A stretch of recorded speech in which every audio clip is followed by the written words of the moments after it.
હાલો friends, હું જે વાત કરી રહ્યો હતો કે સપ્તેશ્વર મહાદેવમાં શિવલિંગમાં જે પાણી આવેલું છે 24 કલાક, એ આ જગ્યા છે. અહીંયા શિવલિંગ પર 24 કલાક પાણી આવે છે. આ અમારા ગણપતિ દાદા જય ગજાનન. અને આપ જોઈ શકો છો અહીંયા નિરંતર પાણીની ધાર આવી રહી છે. અહીં એકદમ ચોખ્ખું પાણી છે. ઓમ નમઃ શિવાય, હર મહાદેવ. અંદર આવો.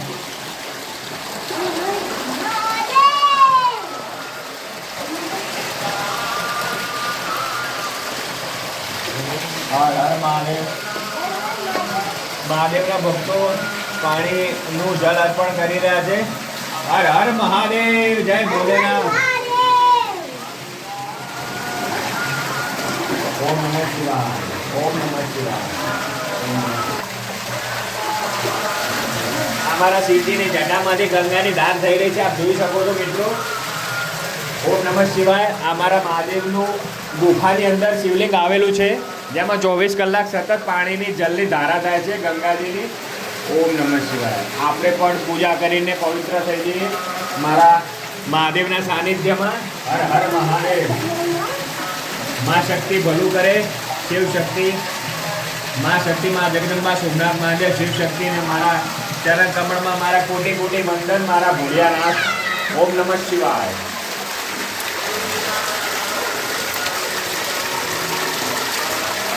એ તમે જોઈ શકો છો ચોખ્ખું પાણી છે.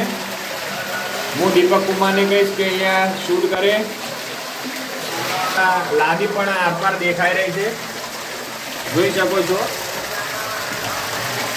આ ભાણો મસ્તી કરી રહ્યો છે.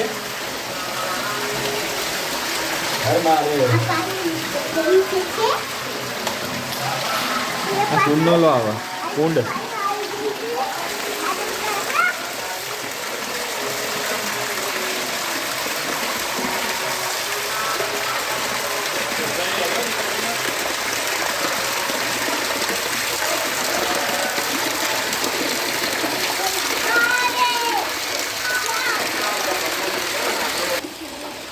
અહીંયા મિત્રો સિઝન હોય, જેમ કે ઉનાળો હોય ત્યારે ભક્તોની બહુ લાંબી ભીડ લાગી રહી હોય છે. પણ અહીંયા શિયાળો છે એટલે ફક્ત બહુ ઓછી માત્રામાં પબ્લિક છે. બાકી નિરંતર ભક્તોનો પ્રવાહ ચાલુ જ હોય છે. આપ જોઈ શકો છો જે શિવલિંગમાં પાણીની ધાર આવતી હતી એ અહીંયા કુંડમાં આપ જોઈ શકો છો. આખું કુંડ છે પાણીનો. એ કુંડમાં નાહીને પણ આપ શિવજીના સાનિધ્યમાં પવિત્ર થઈ શકો છો. એમનો નહીં કહેતા. જો કુંડની સુંદરતા, કુંડનું પાણી બહુ ચોખ્ખું છે, આપ જોઈ શકો છો મિત્રો. અને કુંડનું એટલું મહત્વ છે કે કુંડમાં તમે એકવાર સ્નાન કરી લો તો તમે આપણા બધા પાપ ધોવાઈ જાય છે. એટલું આ કુંડના પાણીનું મહત્વ છે.